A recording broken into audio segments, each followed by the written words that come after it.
परमेश्वर के वचन बाइबल में जिक्र है, जब आदम और हवा को परमेश्वर ने बनाया था तो उन्हें आत्मिक बनाया था, स्पिरिचुअल बनाया था और उन्हें अनेक अधिकारों से नवाजा था। उन्हें सभी प्राणियों पर अधिकार दिए थे और भी भिन्न भिन्न प्रकार के अधिकारों को परमेश्वर ने आदम और हवा को दिया था। उत्पत्ति में अगर हम उसके पहले अध्याय की 28वीं आयत में देखें तो वहाँ पर यह लिखा हुआ है कि परमेश्वर ने आदम से कहा था, सब रेंगने वाले जंतुओं पर अधिकार रखो। उसके साथ और भी प्राणियों पर अधिकार दिए गए थे। यह परमेश्वर का अधिकार भी था और परमेश्वर की आज्ञा थी। वहाँ पर यह लिखा था कि सब रेंगने वाले जंतुओं पर अधिकार रखो।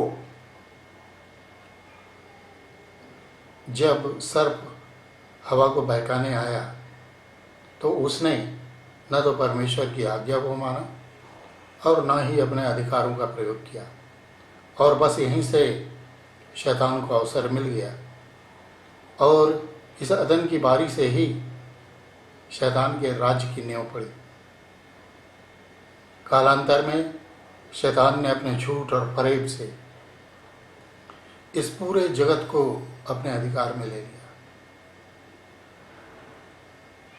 लेकिन एक ऐसा उदाहरण है, वो है प्रभु यीशु मसीह, जिसने शैतान के अधिकारों के सामने, शैतान के राज के सामने अपने घुटने नहीं टेके, परंतु जीवन भर वो परमेश्वर की आज्ञाओं का पालन करता रहा, परमेश्वर के अधिकारों का प्रयोग करता रहा और उन्हीं अधिकारों से उसने बीमारों को चंगाई दी, मुर्दों को जिलाया, लंगड़ों को टांगे दी, बहरों को कान दिए, अंधों को आँख दी, कोढ़ियों को शुद्ध किया।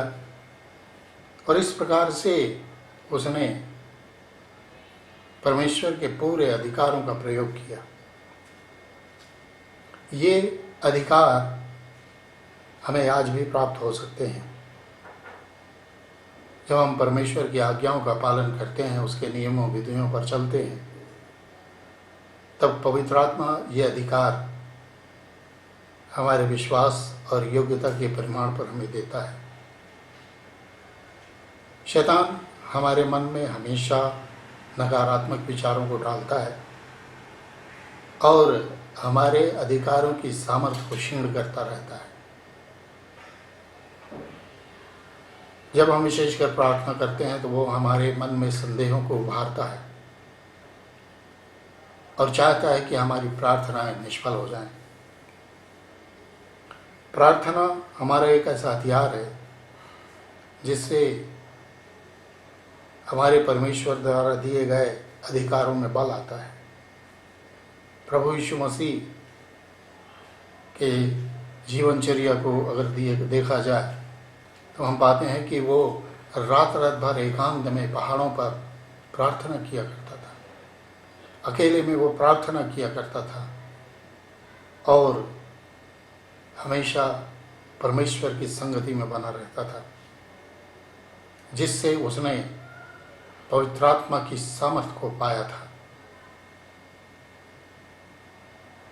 आपने गौर किया होगा कि जब भी प्रभु यीशु मसीह कोई आश्चर्य कर्म करते थे तो वे सिर्फ बोलते थे, वचन बोलते थे और पवित्र आत्मा की सामर्थ्य उस वचन को साकार कर देती थी।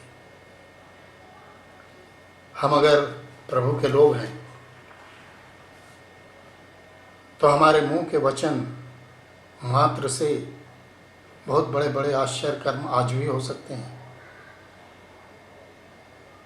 क्योंकि परमेश्वर के वचन में लिखा है कि मैं मुंह के फल का सृजनहार हूँ।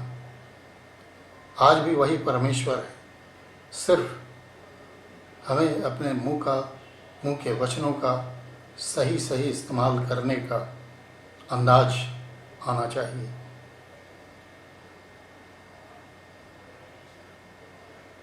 हम हमेशा सकारात्मक बातों को बोलें। अगर हम किसी बीमार के लिए प्रार्थना कर रहे हैं, उससे कहें तुम चंगे हो जाओगे, उसमें कोई दुविधा की बात नहीं है। तुम्हें प्रभु चंगा करता है। और हम देखते हैं वाकई में इनके जो परिणाम हैं बहुत अच्छे आते हैं। ये सब हम अपनी शोहरत के लिए ना करें, अपनी प्रतिष्ठा के लिए ना करें, परंतु परमेश्वर की महिमा के लिए करें। कोई भी छोटा बड़ा काम हमें अवश्य है कि परमेश्वर से पूछ कर करना चाहिए। और जब हम वो काम करें तो बिना शंका के कहें कि ये हो जाएगा, और निश्चय वो हो जाता है। प्रभु के लोग किसी को श्रापित नहीं करते, हमेशा आशीष देते हैं, क्योंकि वे इन बातों का भेद जानते हैं। हमारे अपने जीवन में, अपने परिवार में, अपने समाज में खुशहाली लाना है तो अपने मुंह के शब्दों का इस्तेमाल हम सावधानी से करें। नीति वचन 18:21 में लिखा हुआ है, जीव के वश में मृत्यु और जीवन दोनों होते हैं, और जो उसे काम में लाना जानता है वह उसका फल भोगेगा। पिता परमेश्वर अपने वचनों पर आशीष दे। हम एक छोटी सी प्रार्थना करेंगे। हे पिता परमेश्वर, प्रभु यीशु मसीह के नाम में आपके पवित्र चरणों के पास में आते हैं, धन्यवाद देते प्रभु इस वचन के लिए।